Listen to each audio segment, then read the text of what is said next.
We'll go on now to the next session. And our speakers, Ken Strzepek, Collins Amanya, and Jim Neumann have a tag team plan. Could I ask the last panel?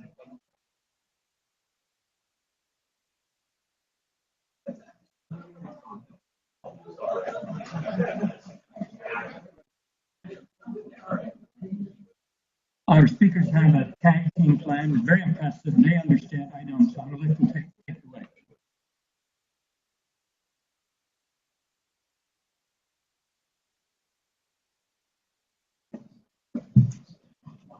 Thank you very much. Collins Amanya, my name is from Uganda, East Africa. I work with the Ministry of Water and Environment.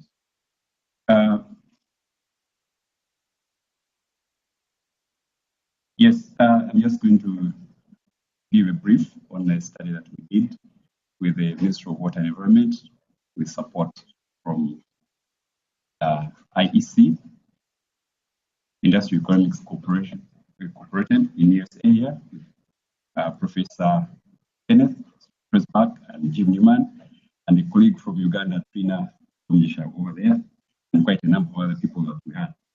Basically, what moved interest in this study was to have an analytical report provide for increased understanding of the contribution of water resources and environment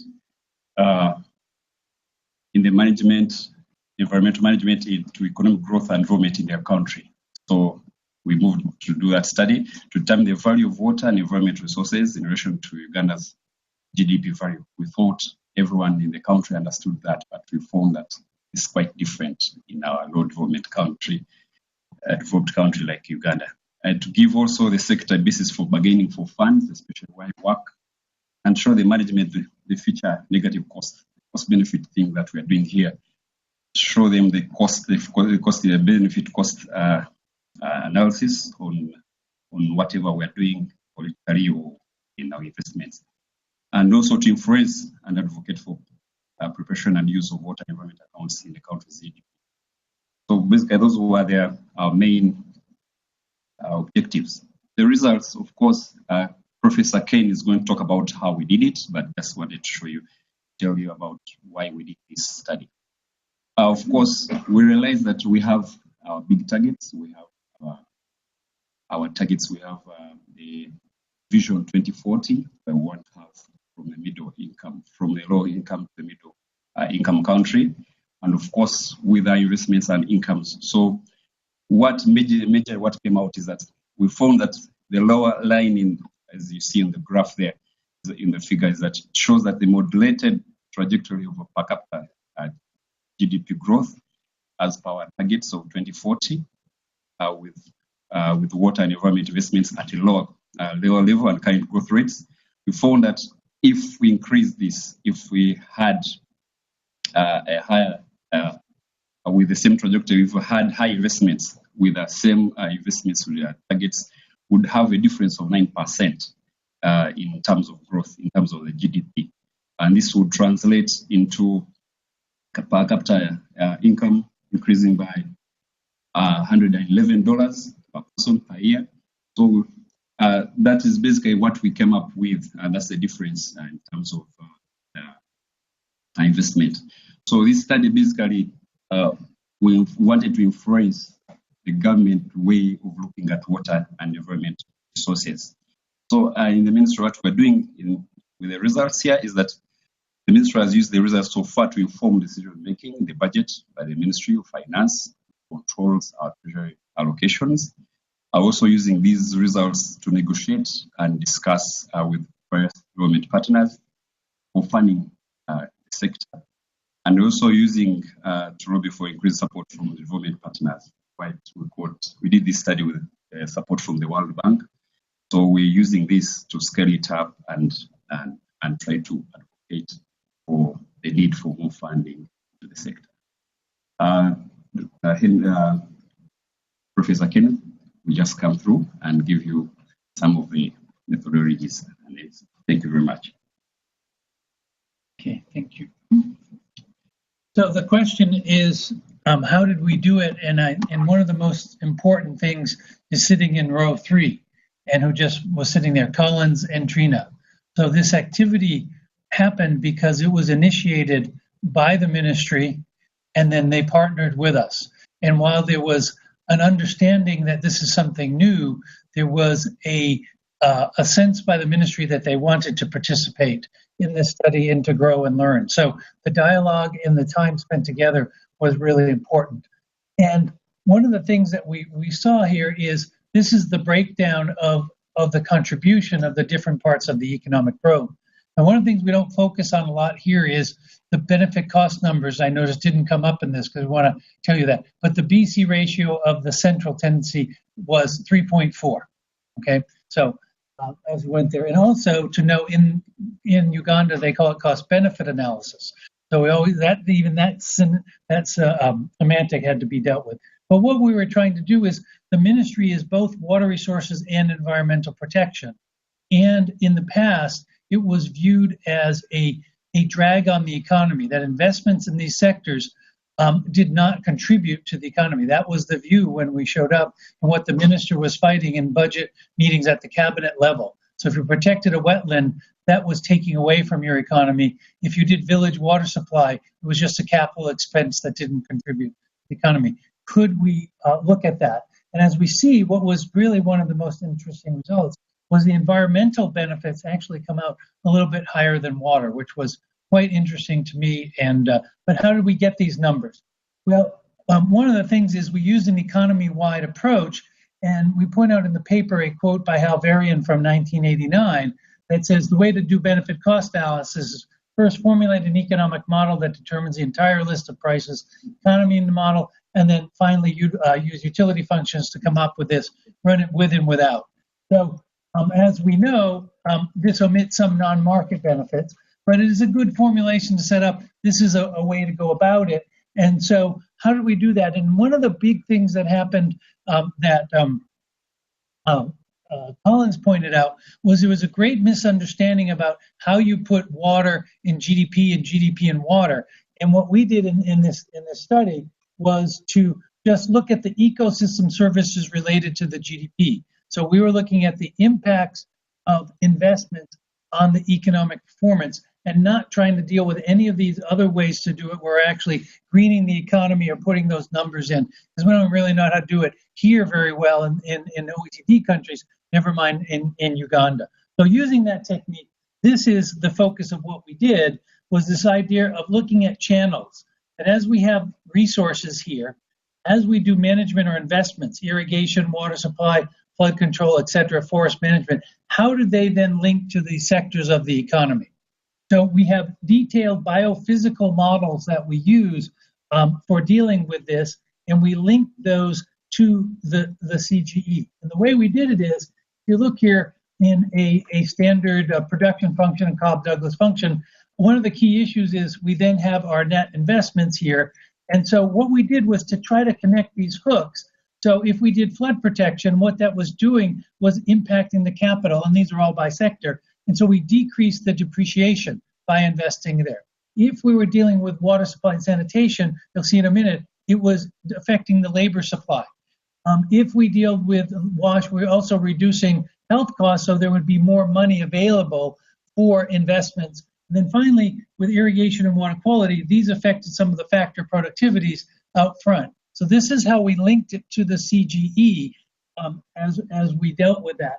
And the impacts then are similar to when we looked at air pollution. So this is an example of what we tried to do as we looked at WASH, some of the things that the Gates Foundation would be urban and rural water coverages. And so what would happen is we had population growth and we had the age structure of the population. So one of the things would happen is as we invested, we could avoid diarrheal incidents by bringing clean water supply or sanitation. We then estimated that how many avoided incidents would happen, and then we have the cost per incident, and we would have health savings. So you'll already see here that a lot of this work came from papers published on this campus right here and other places. It came from others. So this is a system model which relies on all the research that's out there. And there wasn't numbers for Uganda for those, some of these. So we had to look for regional numbers. And again, the whole story that you had this morning. The other thing is, when we looked at this, one of the more important things was, if you bring village water supply, the big issue is the change of water gathering.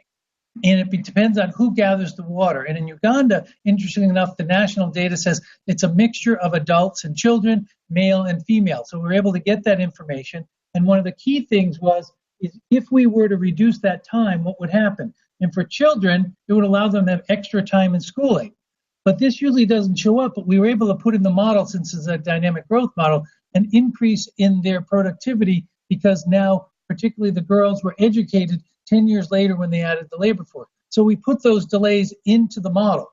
And then other things that, okay, now you have more time, and this is a key thing. If you had 3 more hours as an adult, would it go into leisure or go into productivity?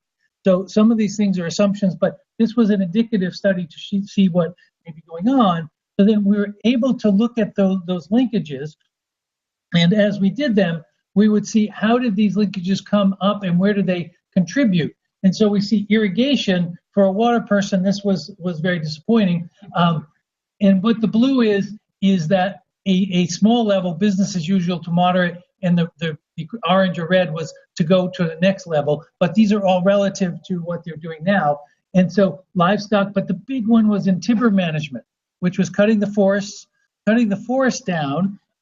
We wanted to stop that. And the main reason for forest deforestation in Uganda is fuel for firewood for cooking.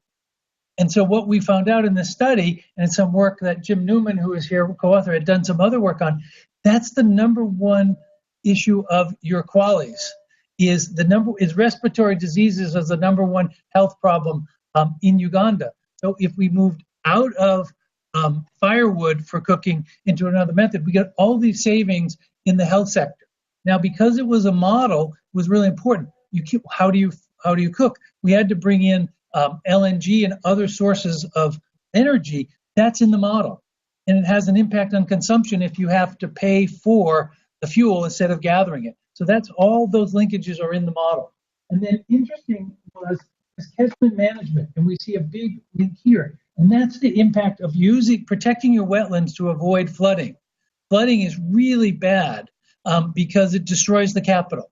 It destroys the bridges, and then the way that Uganda is built in the urban infrastructure, it doesn't just take out a bridge, which generally we do here, but because of no zoning, it takes out schools, it takes out homes.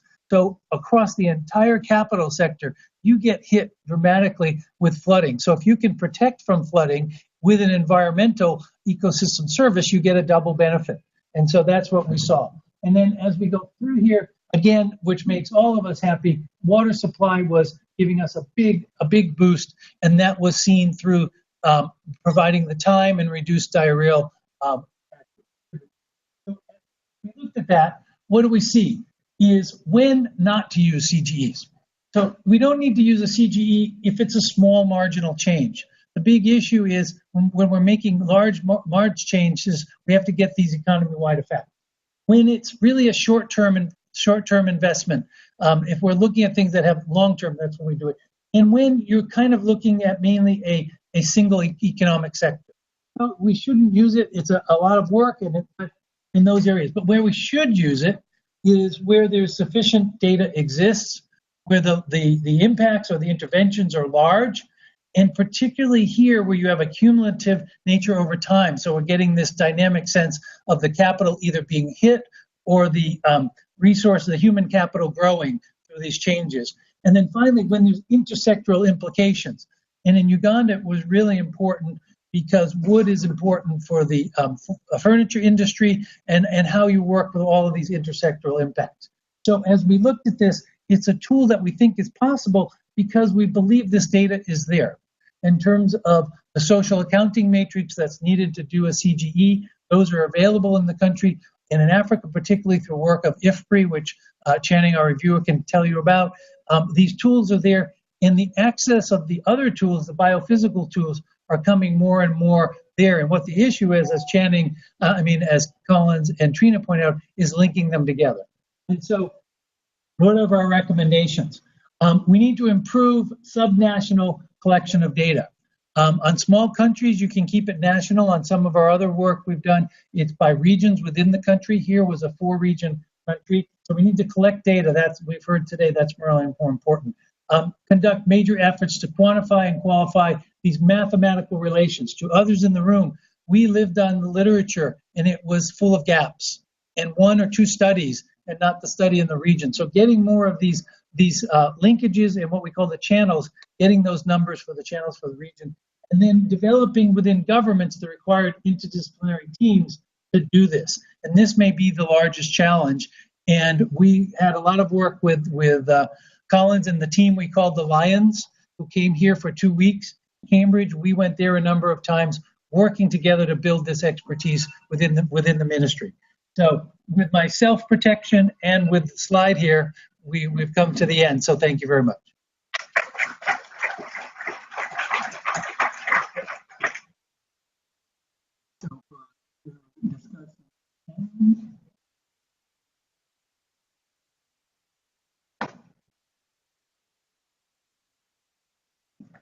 Okay. Thank you. Thank you very much. Always, when you come to a new place, you always, by the time I get here, I know what I really wanted to say. So I come out of really working with ministries of finance in poor countries.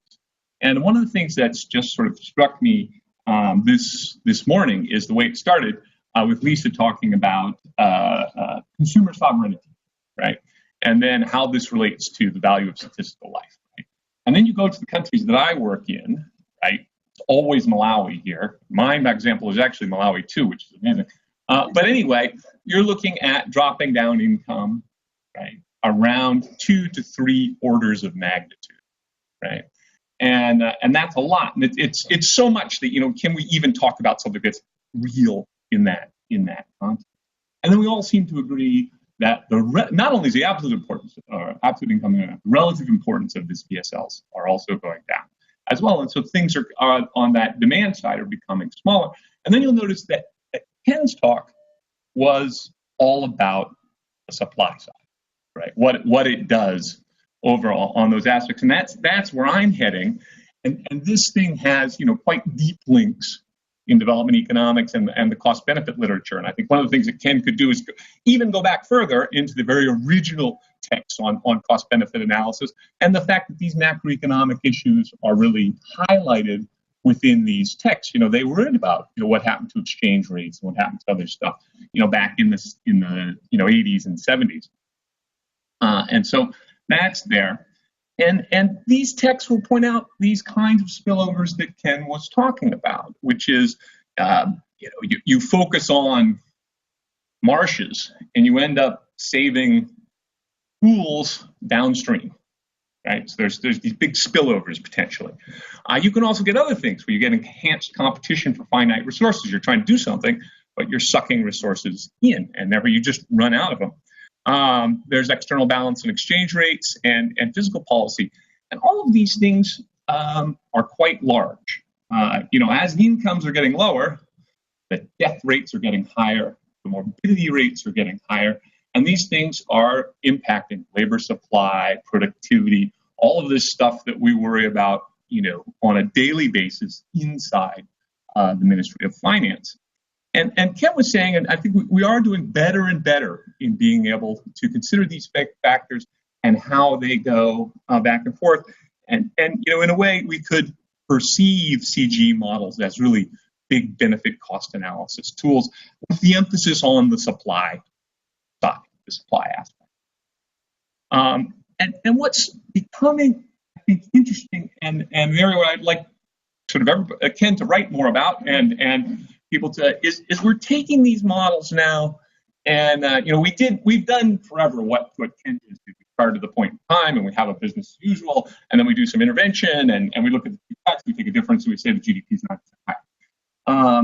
But what we started to do is to do in a way what you've been doing, which is go back and look back in time, and say, okay, something happened, and now let's try to flesh out the implications. And so here are 3 publications that have done that, just a selection from in the literature, and they're all asking a common question in a sense. in this big model of the economy, I mean, the smiles came up when we talked about how variance quote. But anyway, we're sort of tracking some of these really big elements. And can we track key observed outcomes in an economy following, say, a global maize price increase? And what does that do? And this is a village sort of CGE, a big drought shock in Australia, or work that I did, which is kind of a confluence of productivity trends, weather, and price shocks for Mozambique that happened between two surveys. And the answer really is, actually, we don't do so bad. I mean, I'm, not perfect, but I like the way you were talking, say, in this range, and we're in the right stadium for sure, often. And that's good. And we have this nice clarity of the counterfactual in this, what would the village be like if the maize price hadn't gone up? What would it be like in Australia if the drought hadn't occurred? What would it be like? What would the poverty rate in Mozambique have been, if we hadn't had this really flat agricultural productivity rate, growth rate, and a bunch of weather and price shocks that combined to give us this really high observed poverty rate that we saw in between two surveys. And we've done quite well in tracking those, I think. So, I wanted to give you sort of, when we go into actual benefit cost analysis in the program, and here comes Malawi again. I'm sorry, it's constantly Malawi, but is their farm input subsidy program. And this is, really good example of how big these things can be. So Malawi's, the FISC budget was 3 to 6% of GDP, 9 to 18% of total government expenditure, 40% of the population benefiting, and it was loaded with spillovers, resource constraints. All that fertilizer is imported. How are you going to pay for it? There's the tax revenues associated with that. So there's a lot going on. And, we just use the CGE as kind of a BCA tool. It's a lot of work, but we can do Malawi with FISP and Malawi without FISP and try to track, if we sort of more or less believe our counterfactual, we have this big shock, are we getting what's going on? And so Malawi was great because it was big. And we really expected economy-wide effects. Not so great because the data's not that great, and so we have a harder time really seriously pinning everything down. But basically the answer was also yes. We can really track. We're seeing, the area cropped estimates are probably better than almost anything else. But we see the kinds of cropped area estimates. Things going, we see the prices moving in rural areas and in urban areas, this drift of increased maize production into price and so forth. So I think there's a lot of things that could be done on the ex post side for this economy-wide valuation that would advance sort of benefit cost analysis. So first, we get to shine light on the past interventions. Second, we're still working on this. There's plenty of work to do to get this done. But also, we want to generate more confidence, not least in ministries of finance, in the kind of work that Ken has presented to you. And one of the areas, we have two people in this room, Marcus and Mead, who worked on macroeconomics of HIV. Looking back in time, I was involved in saying, this is what the macroeconomic impact of HIV is going to be.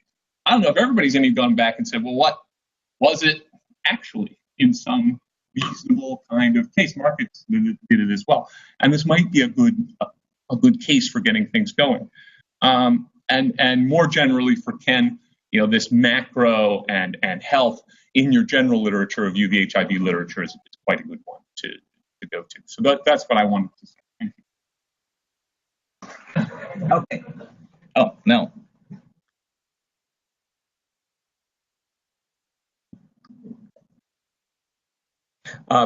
Let me, perfect, great, thank you.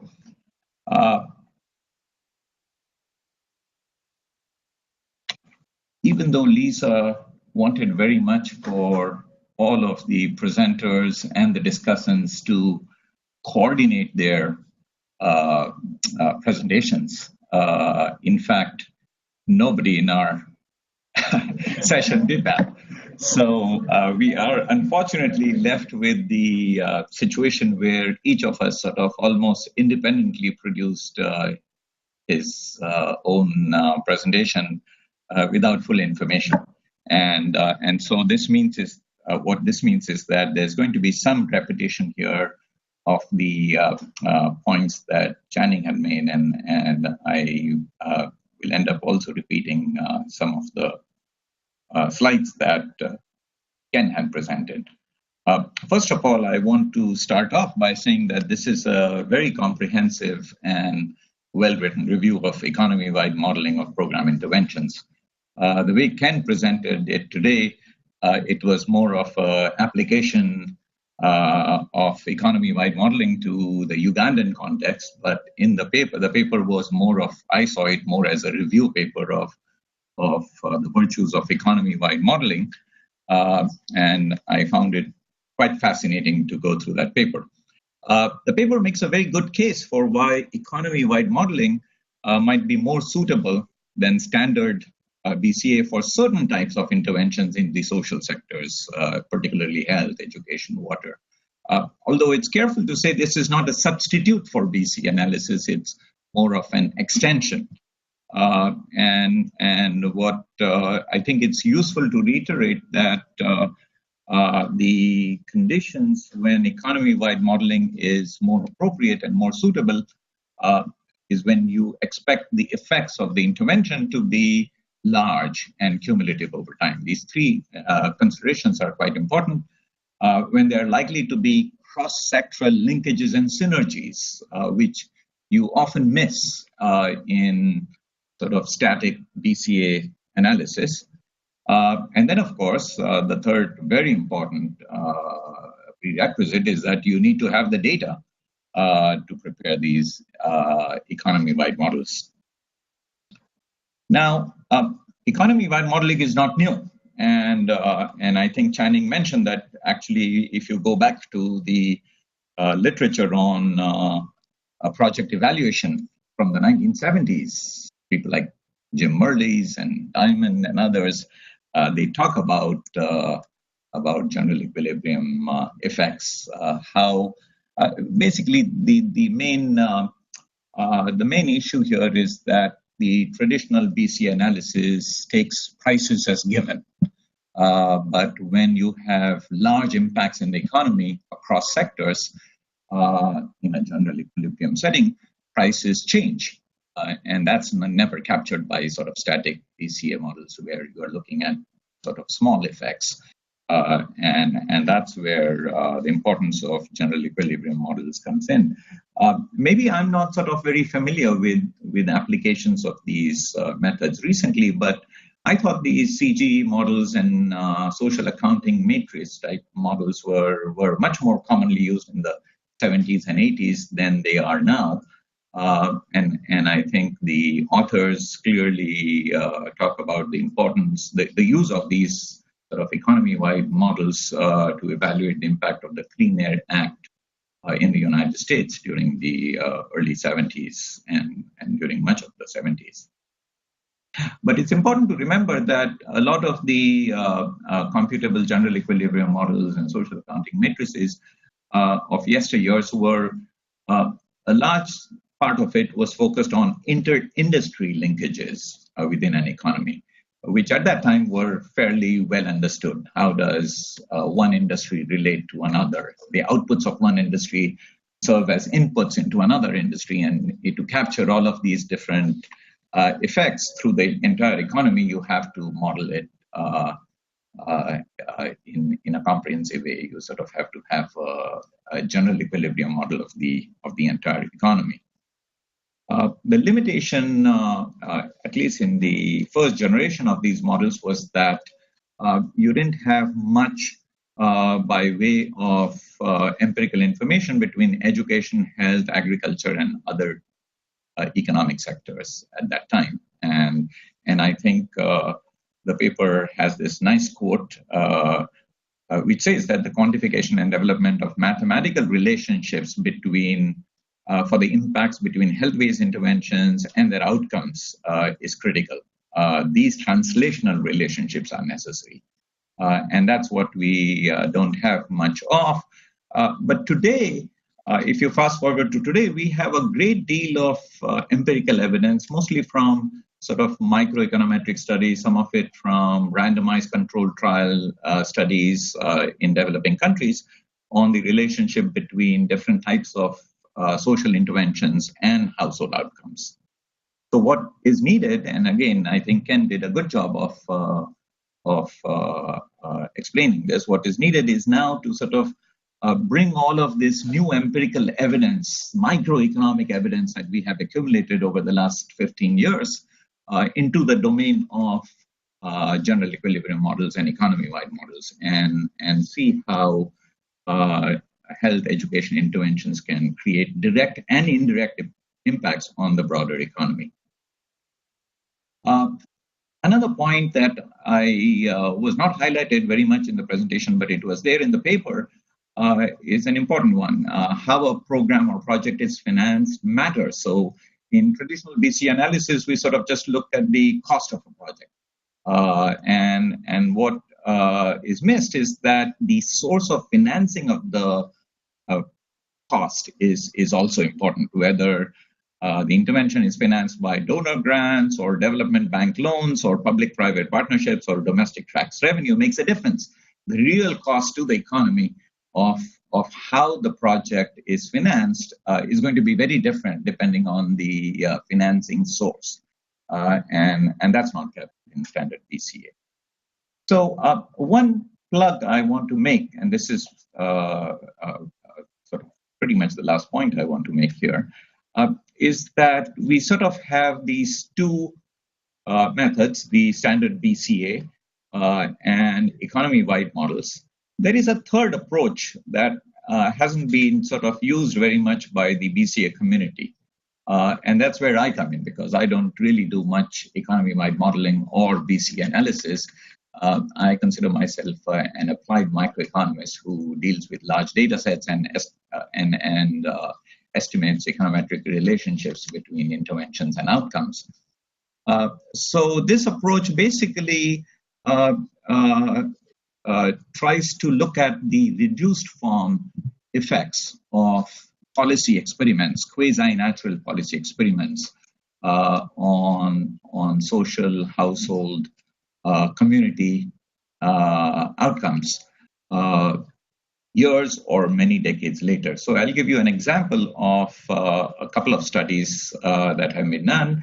So I don't know if any of you are familiar with a study that Esther Duflo did back in 2001, where she studied the effects of one of the largest primary school construction programs in the world that occurred in Indonesia between 1973 and 1978. Some of these programs have the virtue that governments roll them out spatially across different provinces or different districts of a country at different times. And so you sort of have a natural experiment where the program intervention occurs in different parts of the country at different times, and you can sort of exploit this quasi-exogenous variation in coverage to subsequently sort of look at what kind of an impact this expansion of primary construction programs was. And so what she does is she sort of takes data from much later, 1995 census data, and by using information on each individual's year of birth and his or his migration history, because she limits this to men, she sort of sees, well, men in 1995 who were in their early or late 20s, do you really see their wages having gone up if they happen to grow up in a district that was just covered by a primary school during this expansion program between 1973 and 78? And this kind of an approach is what I would call a reduced form empirical evidence. And she finds that actually you do find a significant effect of wages on wages of this construction program. And she calculates an internal rate of return of about 9 to 12%. So as I said, the advantage of such econometric studies is that they yield reduced form real world estimates of impact. One of the problems with, okay, can I have minus 30.3? Okay, minus half a minute. One of the disadvantages of economy-wide models is that they are highly abstract. You sort of are constructing, you're using estimates from all over to plug into a massive structural system. And often, as they say, garbage in, garbage out. If your parameters that you have put into the general equilibrium model are not very good, what you get out is garbage.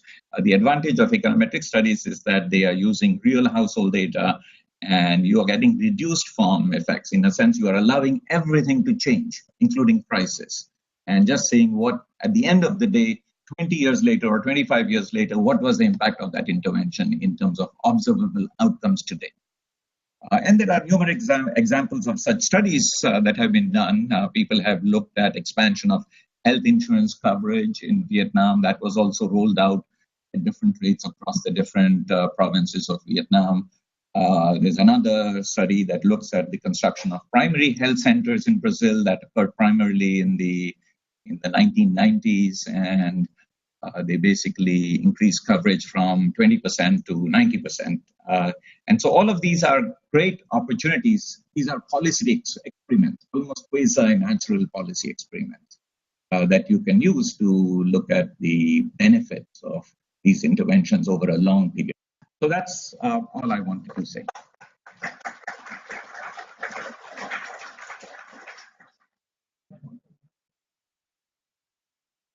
And Ken or Collins will give you a chance to say a few things if you want to, responding to the discussants, and then we'll go to the floor as in the previous session.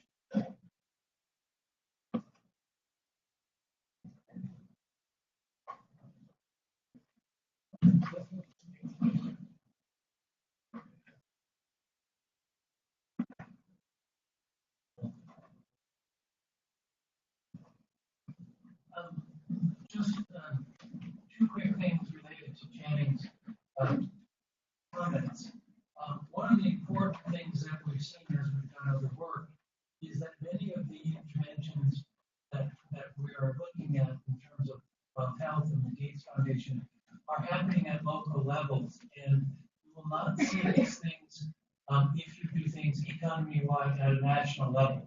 So it's really important that we do things at sectoral levels, that we spend time to do what they call in South Africa GGP, which is geographic gross product, so that we can get these linkages and work that James Thurlow and Jenny and I have done in South Africa has by province. And the provinces line up with the river basins, so there's some good linkages there. And it's really important to do that because you can't average the water. So in the United States, you average the water, there's plenty of water to irrigate the west, which you get from the east. So this spatial issue is really important. The other thing you don't see sometimes is it's really a very, very weather and climate, and so climate variability on the impacts of the efficacy of health interventions. Particularly when we worked in Botswana on HIV, which we talked about, there was interesting things on seasonality in that when you would get outbreaks of diarrhea, which would lead to many more deaths. At the beginning of the rainy season, where all the pollution was washed into the water supplies, and then at the end of the season, where there was limited water and there was competition for poor quality water. Understanding these temporal and spatial things became important, and then we have to add them up. So as you work together, linking in an aggregation. So, I don't know, Collins, is anything else? On my side, I want to just talk about the sectoral linkages and synergies that we talked about. Especially, we want to draw us to do this kind of study, especially to bring in the political side. When you have limited resources, you need to, what do you bring on the table? Why should we invest on your side? So these linkages, we wanted to show the linkages. Maybe it's not about what you bring, what you bring on the terms of revenue in the treasury. Maybe what are the benefits that you get if you invest it here? maybe the benefits. They wanted to bring the political side to understand our side, understand the investments and the decisions they take, or they do decisions. Because in the previous presentation, there was an issue where we say we are sure that we know how much we want and the benefits that we're going to get with our interventions. But we found that on the side, I don't know, here maybe the sectors, the technical side, trying to put the economic interventions, but on our side, you find that the political side really has more influence on what we do as technical officers. So if we don't show them the effects of their no action, if we don't take action on some of the things they take, on some of the protestations they take, these are the costs they're going to have for the environment, for resources, then they might not appreciate the way you understand it, the way you see it. So basically that's what can happen. Great. Let's go to the question, please. This is a fascinating perspective. Meet over example. I did do 2 papers on the macroeconomics of AIDS back in about 1990. One used a CGD model to co-author and another one used a macroeconomic production function with agricultural manufacturing and service sectors. I applied to Africa as a whole working paper. It was, in fact, quite challenging to do this. Looking back on those papers back in 1990, a major error I made was to dramatically underestimate how high prevalence rates for HIV would reach in the subsequent decades. But I do think one problem I struggled with is analogous to the question I would have for this exercise using CG models. It became apparent that in both of these exercises, the magnitude of the impact of the HIV epidemic depended on, critically, on 2 parameters. One was what I call the socioeconomic gradient of the epidemic, and that would be the slope between education and HIV infection. So the uneducated were the ones who would primarily become infected, and the educated not so much. The impact, I think the human capital value, health impacts would be much less than if the reverse were true. What's happened, in fact, with the HIV epidemic is that in the early years of the epidemic, the gradient was positive, with higher educated people being much more likely to be infected. But as awareness of the risks of risky sex, mortality risks of sex, spread within the African population, that gradient shifted the sign. David DeWalt, did his PhD thesis exactly on that change in sign. So that whole issue raises the question of whether, when we're using CG models to value benefits and costs, we implicitly place much higher value on health benefits of more educated, higher income people. There's actually, I think, a statement, sort of a mantra on Bill Gates' website that forbids that we value the lives of more highly educated, more highly. And yet I think that's one comment. The other thing I wanted to Save the second comment for a second go. very quickly. It needs to be, otherwise I'll come hug you.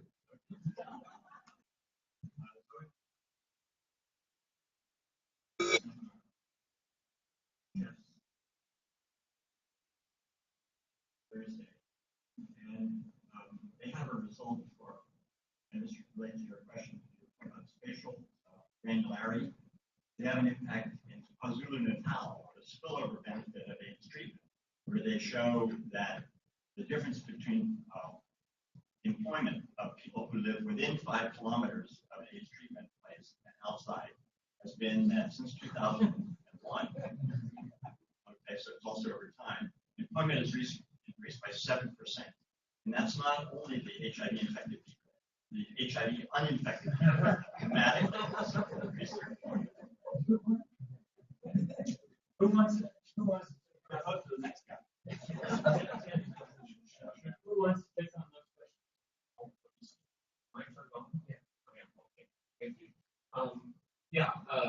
The point on the socioeconomic economic gradient is exactly correct, and that was a big factor. And I think HIV is very interesting, and going back and looking at it would be really nice to see where we were right and where we were wrong. So I'm sure we were wrong in some places, but that was dramatic. And so, for example, rates amongst teachers would be a really big concern. The education sector would suffer, and human capital would suffer through time, and you accumulate. This is one of the things that we problem. Do we value lives differently? I think there's an incredibly long answer to that, but the short answer is no. We definitely handle that, and we handle it extremely well, and much more now than in the past. We find it's not quite worth it computationally. We don't have any limits to putting whole household surveys inside these things, and going on it almost household by household. Our computational capabilities are enormous. We don't gain very much by doing it, so we stop. We can spread stuff around the institutional just as effectively, not quite as much grinding. But yeah, we've got early. Okay, next question, I guess. Yeah, I think economists thank you very much for this presentation. I think it brings in focus something that we, I think, implicitly warning there is a distinction in between welfareist and ex-welfareist approaches to benefit cost analysis and health. And I think it was very clear in the warning that we're really talking about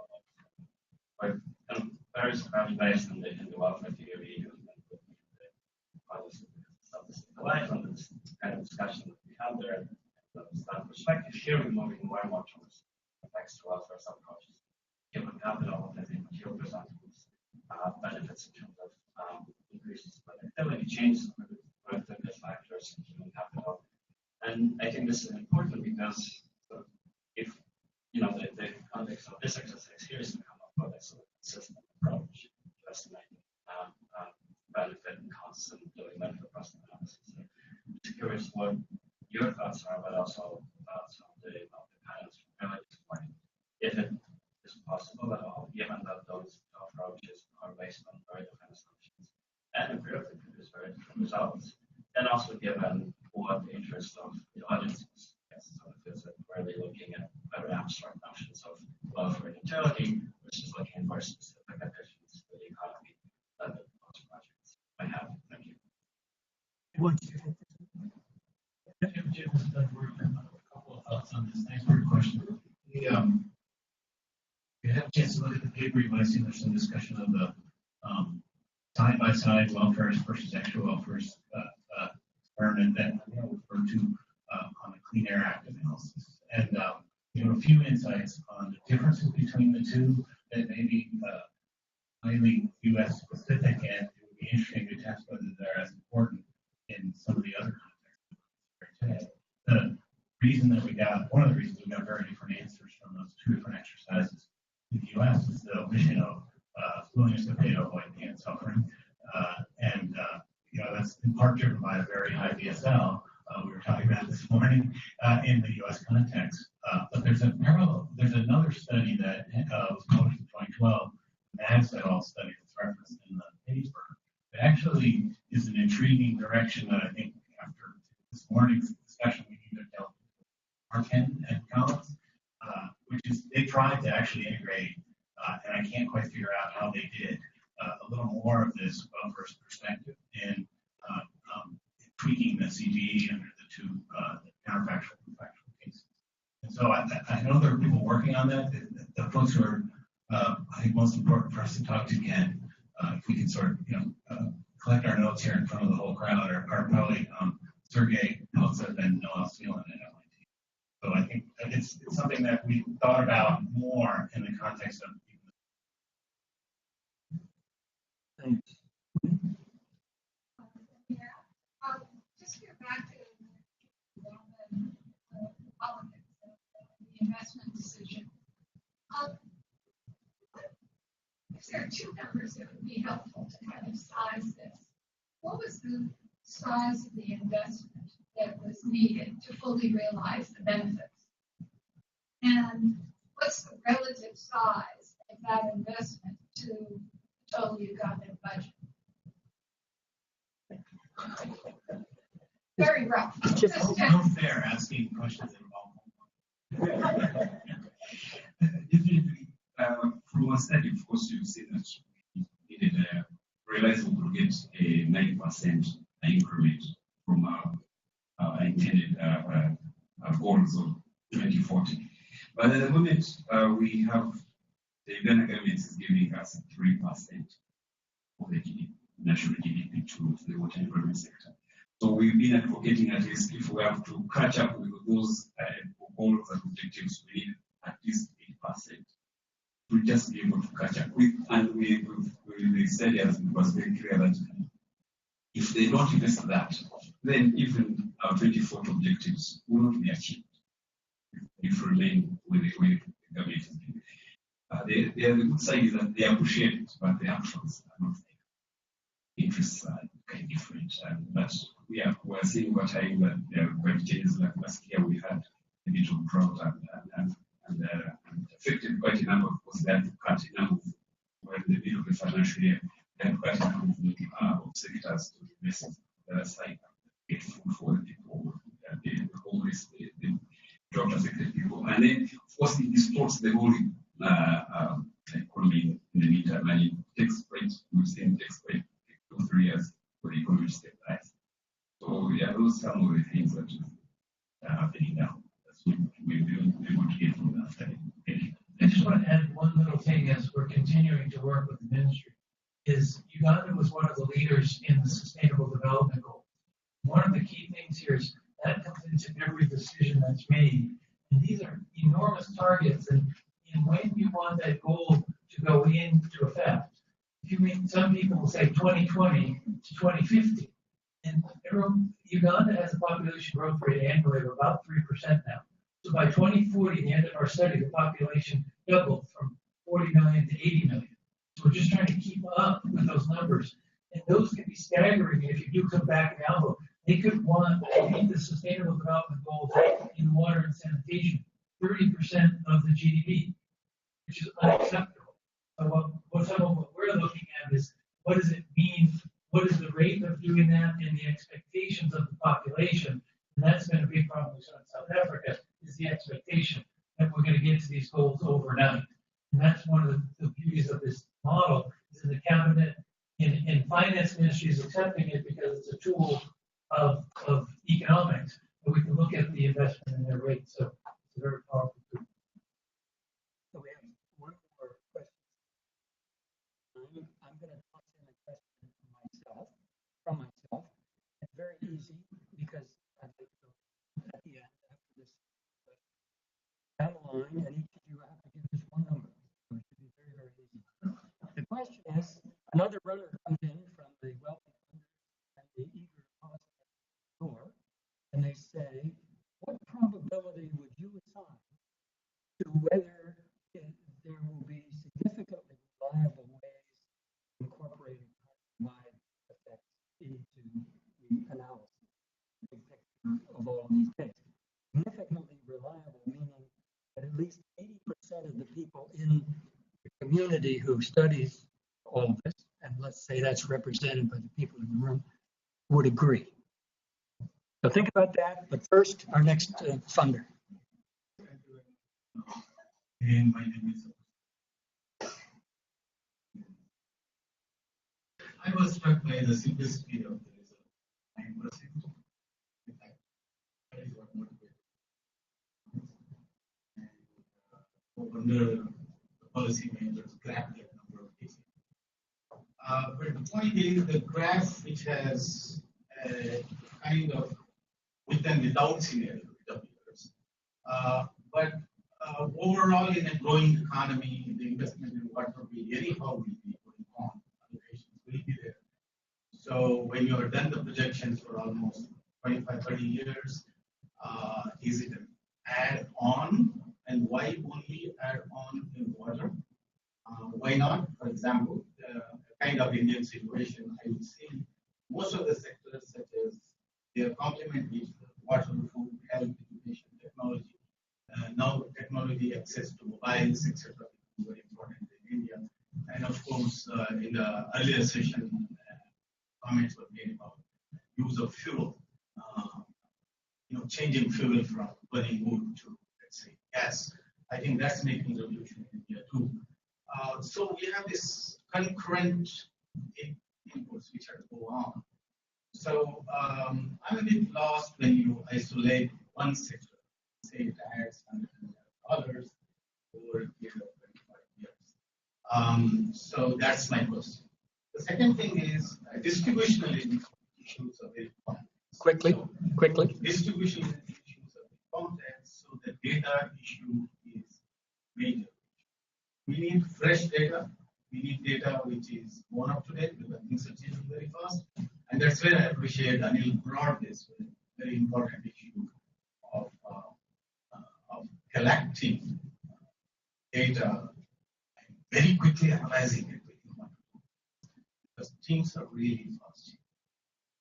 Okay, we'll enter this quickly in terms of Collins can do it. The reason it was water was the Ministry of Water that paid for it. There's also a Ministry of Energy that is doing a similar CGE. We are now working at the cabinet and at the finance level to get this to be used in resource allocations. So in Southern Africa, where we work with Kenneth, it's the Ministry of Treasury that's leading this. We are bringing all of those impacts together.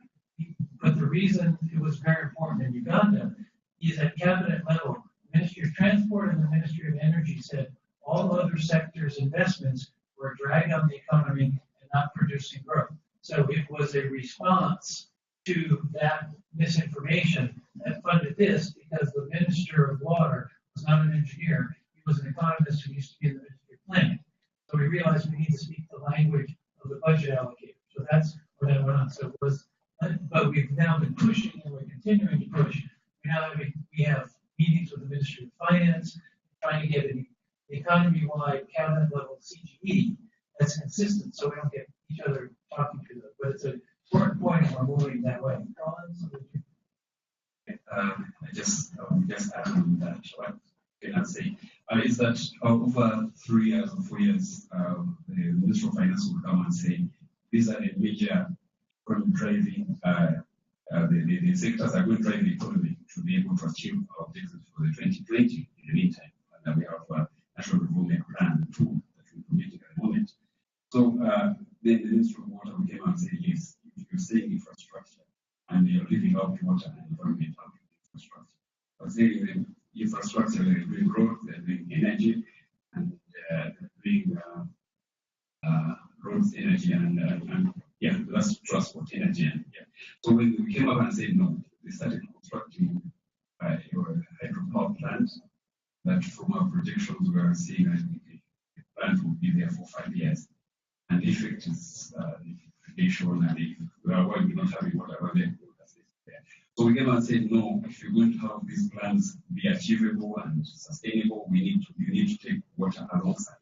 Don't put too much money there. You also need to put quite acceptable amount. So then they said, what amount? So we have to come in and say, this study can maybe help you inform you with decisions. So that's what drove us why we have water, because it was water which was paid for. And then the other side on the fresh data, of course, as the previous speakers have been talking about issues of data. Basically, it affects our LMICs so much. I will try to, and some of the recommendations are like, we come up with some areas that government should invest in data collection, data analysis, where institutions for data collection and storage. So we are all looking at all those interentities and trying to make government invest in all those areas that they need to make decisions on. Thank you very much. Great. So let's start and working down. There's something I did on last time. So keeping in mind the risk of expressing one number and giving one session. I have two. It's conditional. If the panel or the group that you that's going to do the judging understands fit for purpose, and in particular considers the tool that we use is fit for purpose for what we were trying to do. I put a 0.8 cheap probability. If instead it's more like the recent SAD economy-wide panel, where some amount of fit for purpose was considered, but not always, I'd say it's more like 0.4. Anil. I was going to say 0.3. I'm considering an LE skeptic of most general equilibrium models. But I agree with the earlier respondent in that if it is done well, then you can increase that probability from 0.3 to maybe 0.7. I don't go as far as 0.3. From my side, of course, probably benefit from this study. I'll give it 0.7. All right. I think that's why I put the emphasis on some kind of ex post evaluation, so we can more demonstrate how these models bounce. And there's a lot of literature that is showing that these things are bouncing, at least in the right directions, especially when the macroeconomic, macroeconomic factors are important. So I kind of agree with roughly where we are. If you're not getting lots of data on what these things can do, then you're going to encounter a lot of skepticism. But if you do, then I think that there's quite a bit, especially if it's properly used. We didn't get a number, but we'll.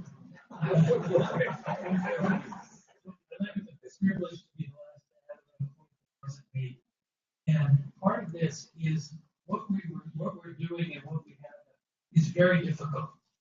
And to get to the position to properly put these interventions into CGP models based on people. And I just wanted to point it out and thank Anna, who she's here.